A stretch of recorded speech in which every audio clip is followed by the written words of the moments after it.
ఇండియాలో ఉన్న 5 గ్లాస్ బ్రిడ్జ్లలో ఒకటైన సిక్కిం గ్లాస్ బ్రిడ్జ్ దగ్గర అయితే మనం ఇప్పుడు ఉన్నాం.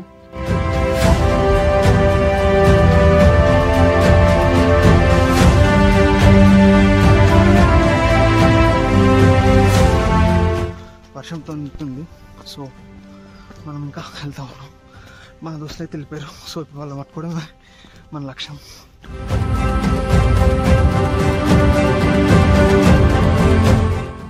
కొండ మీద మా పోరాలు ఉన్నారో లేరో చూడాలి. 3 పోరాలు అటు 3 పోరాలు ఇటు అయినాం.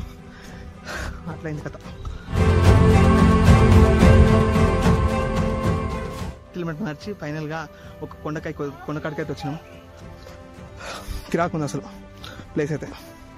డెస్టినేషన్ కన్నా వచ్చే దారి ఇంకా బాగా అనిపించింది. Journey is more beautiful than the destination.